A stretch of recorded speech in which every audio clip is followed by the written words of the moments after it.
chuteira, caneleira e meião. Cueca, calção e camiseta. Que coisa horrorosa! O traje padrão de um jogador de futebol é esse aí, né? Mas ao longo da história, diversos camaradas entraram em campo com coisas diferentes e no mínimo curiosas. E eu não tô nem falando de camisas horrendas como essa do Jorge Campos na Copa de 94, que alguns vão achar uma abominação completa e outros uma obra de arte. Sometimes maybe good, sometimes maybe shit. E sim de outros itens como esse aí, que é um dos vistos com mais frequência. É uma espécie de top que os caras usam por debaixo da camisa, vocês já viram, né? E antes de ser comum, utilizado por muitos jogadores, o Ibra já sempre aparecia utilizando. Então, um tempo atrás eu achava mais esquisito, né? Porque se tu olha assim, realmente parece uma espécie de sutiã pra esportes ou algo do tipo. Eu lembro que das primeiras vezes que eu vi, eu cheguei a pensar, tipo, será que é pra apertar o músculo ou algo do tipo, né? Pra que serve? Mas não, isso aí é apenas um item de vestuário, né? Que contém GPS e outros sensores. E a ideia dele é coletar dados, tipo, velocidade durante o jogo,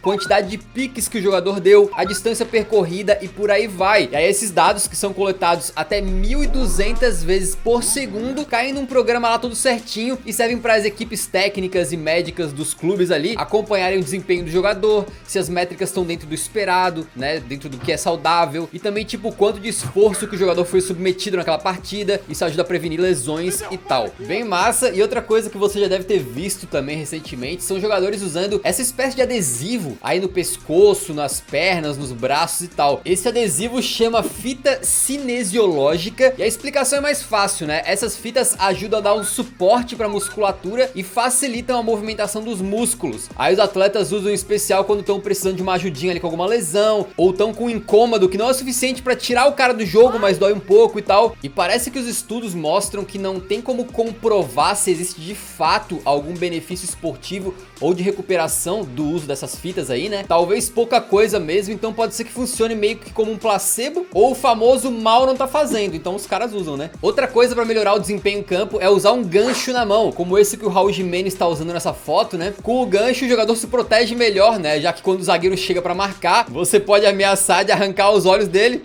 E aí já viu, né? Aparece aquele espaço na área, o cara mete gol e tal. Eu já tinha visto mão de alface, mas mão de gancho é novidade, né? No mesmo naipe também tem o CR7 de facão. Só que isso aí, infelizmente, nunca aconteceu na vida real. Mas brincadeiras à parte, isso aí era só uma comemoração do Raul Jimenez, né? E só pra deixar claro que a gente não vai entrar muito em comemorações, porque geralmente os caras trazem umas coisas bizarras mesmo. Tipo quando o Aubameyang ficava escondendo máscara de super-herói na meia e coisa do tipo, né? Quem não tem motivo pra comemorar é o nosso mano Lionel Messi, que não é o clássico. Em 2017 tomou uma cotovelada do Marcelo bem na boca e ficou sangrando ali, né? E aí os médicos, pra tentarem estancar o sangramento, colocaram um monte de gaze dentro da boca do Messi. E aí o guloso ficou assim, ó, jogando com a boca cheia, né? E nem me engasgo. Não dá pra dizer que é um acessório que ele usou em campo, mas eu fui obrigado a colocar aqui, porque o Léo Messi simplesmente vai driblando pela defesa do Real Madrid inteira, marca um golaço, e dá pra ver na comemoração que o tempo todo ele tava segurando aquela gaze cheia de sangue na mão, bicho. O cara lá driblando, correndo assim com a parada cheia de sangue, tá ligado? O primeiro jogador a marcar um gol segurando o material hospitalar. E o Messi tem dessas, né? Porque em 2017 também não é o clássico, também no lance envolvendo Marcelo. Oh, shit.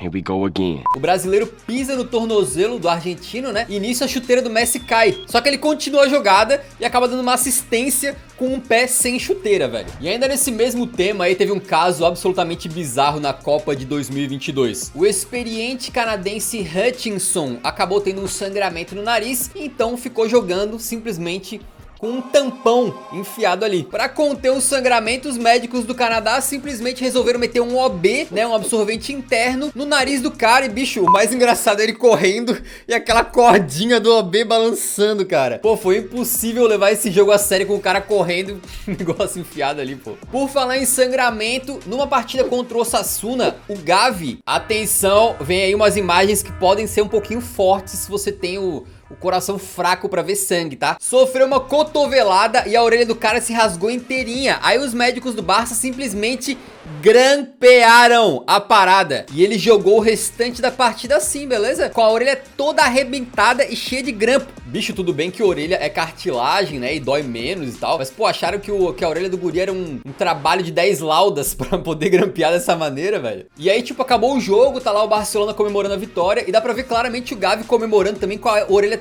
toda arrebentada e grampeada, bicho. Guerreiro demais o guri. Agora, posso te falar que Eurofoot é jornalismo investigativo. Nós somos atrás da verdade. E vendo o vídeo recente do Gavi aí, dá pra ver que a orelha do cara tá novinha em folha. Vocês podem ficar tranquilos aí, né? Que ele não vai ficar com aquelas orelhas de lutador de UFC, não. Só que essa questão da orelha fez o Gavi usar outra coisa esquisita em campo, né? Um capacetinho pra proteger o local da orelha ali mesmo, não levar uma cotovelada ou algo assim que poderia estourar os pontos. Mas, bicho, o tanto que eu queria ver um gol de cabeça do Gavi de capacetinho seria épico. Ele até meteu um gol numa partida usando isso aí, mas não foi de cabeça, lamentavelmente. E esse tipo de capacete protetor não é novidade pra ninguém. Pra quem acompanhava o futebol europeu ali na primeira década e na segunda década dos anos 2000, cansou de ver o lendário e baterista goleiro Peter Cech deslizando formosura pelos gramados da Premier League com aquela proteção. Aquilo ali virou quase um sinônimo do Cech, né? Que era o único jogador proeminente do planeta que usava sempre. Ao contrário do Gavi, por exemplo, que foi esporádico, né? Só por causa de uma lesão pequena ele usou e depois parou. E isso aconteceu porque em 14 de outubro de 2006, num jogo contra o Reading, o Peter Cech sofreu uma porrada na cabeça que amassou e fraturou o seu crânio. Ele foi levado às pressas pro hospital,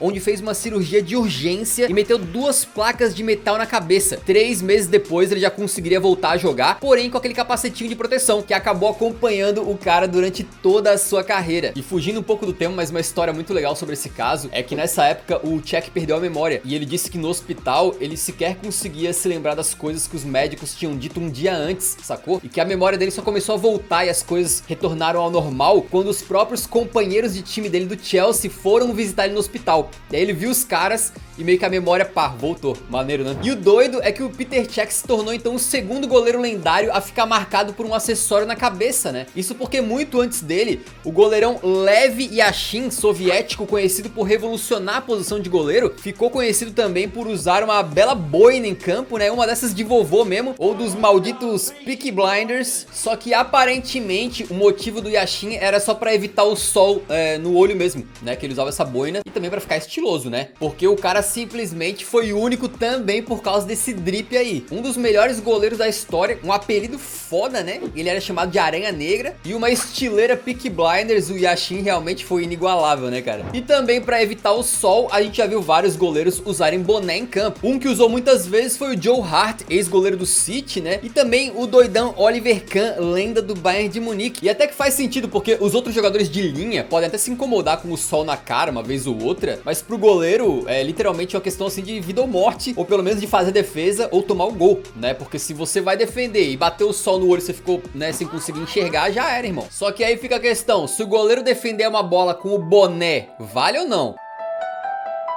Se ele vai pro ataque igual o Alisson, meter um gol de cabeça lá, só que na hora que ele vai cabecear, ele dá uma abada na bola e a bola entra e é gol.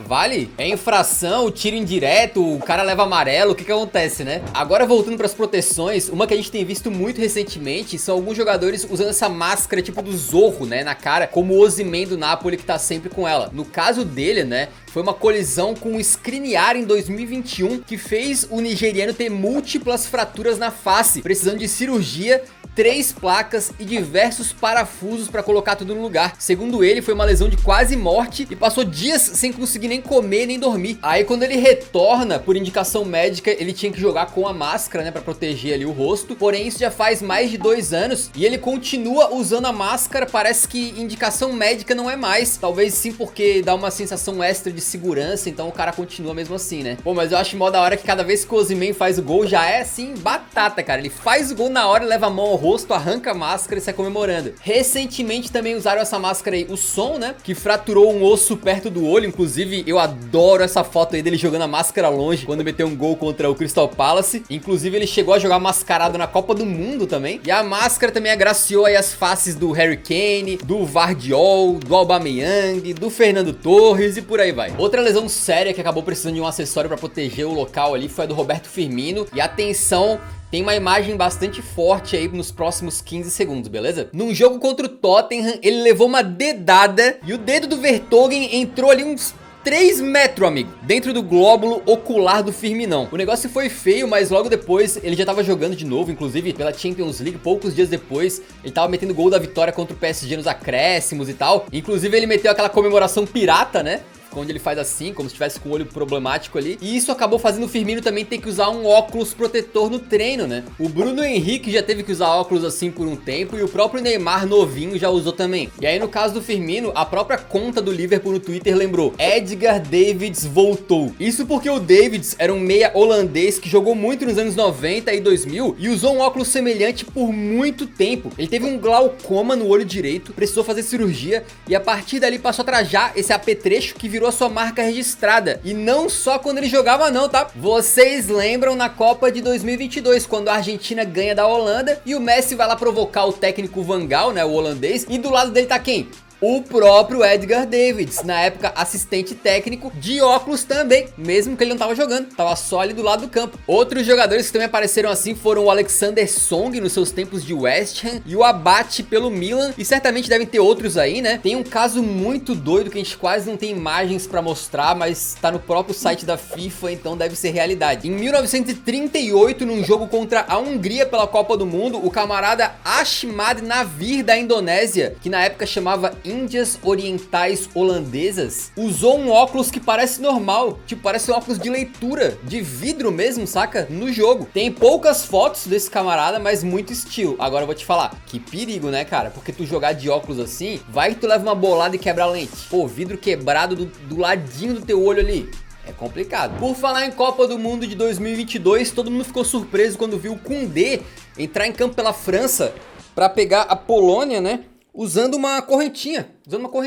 Parece inofensivo e tal, mas é um item que pode machucar alguém, ou até mesmo o próprio jogador se puxarem a correntinha ali, né? Então é um acessório proibido atualmente, mas o juizão deixou passar e ele ficou ali até quase o fim do primeiro tempo de corrente. Eventualmente o juiz viu e mandou tirar. O Koundé não recebeu amarelo nem nada, mas o técnico dele, Didier Deschamps, diz que é uma superstição e que o Koundé usa as correntinhas nos treinamentos também. Outra coisa estranha que usam em campo, e você já deve ter notado, são essas meias aí tudo furada, né? Que a gente já viu o Walker utilizar, o Neymar, o próprio Bellingham também e tal. Aparentemente o motivo é que os jogadores às vezes sentem que as meias apertam demais os músculos, principalmente ali na parte da panturrilha, e isso restringe um pouco o movimento. Então eles mesmos vão lá e cortam, né, a meia para dar mais liberdade para a musculatura, melhorar a circulação sanguínea ali e tal. Eu acho meio esquisito porque, tipo, não dá para pegar uma meia um pouquinho mais larga, né? Ou no caso do Grealish, por exemplo, ele tem duas panturrilhas que são, né, daquele tamanho, mas ele só abaixa o meião mesmo e segue o jogo, né, não corta nada. Mas enfim, se funciona pros caras, que façam, né. É por isso também que eu tenho umas meias velhas furadas no dedão, é pra melhorar a circulação. Outra curiosidade são as ataduras ou bandagens, né, faixas que os jogadores usam na mão ali, né. Um caso mais famoso é o do Benzema, que a faixa aperta os dedos dele tudo ali, né, um contra o outro, pra deixar a mão desse jeito. Isso acontece porque em 2019 ele sofreu uma colisão com o Bartra e fraturou o dedo mindinho. Aí ele fez uma cirurgia e na recuperação ele sofreu outro golpe no mesmo dedo. E aí desde então ele enfaixa a mão mais ou menos dessa maneira aqui, né, pra proteger o local ali. E cara, fica bem desconfortável a gente falar. E aí virou uma marca registrada dele, né? Coisas que outros jogadores também usam. O mais conhecido fora o Benzema talvez seja o Suárez, que também usou algo ali para imobilizar um osso com fissura, porém mesmo depois de recuperado ele continuou utilizando por tradição e superstição. O Neymar inclusive já teve um combo de usar tipo uma faixa munhequeira mais as fitas adesivas ao mesmo tempo. E por último, o melhor item, aquele que praticamente não dá pra ver, mas dá pra sentir. Isso claro se você tocar na pele do Adama Traoré, porque o homem foi visto com seus músculos gigantescos reluzindo em campo, brilhando, e perguntado sobre o assunto, revelou que usa óleo de bebê para entrar em campo. Supostamente uma vez ele teve uma lesão no ombro por algum adversário segurar e puxar ele muito forte. Aí o departamento médico do Wolverhampton teve a ideia de cobrir ele de óleo, para que na hora que o zagueirão tentasse segurar o Adama, que é ligeiro demais, né, não conseguisse, a mão escorregasse ali e tal. Agora imagina tu marcando o Adama Traoré, e aí tu vai segurar o cara e tua mão passa ali por acidente no braço dele, vem aquela pasta assim de óleo de bebê misturado com suor, bicho. Que nojo.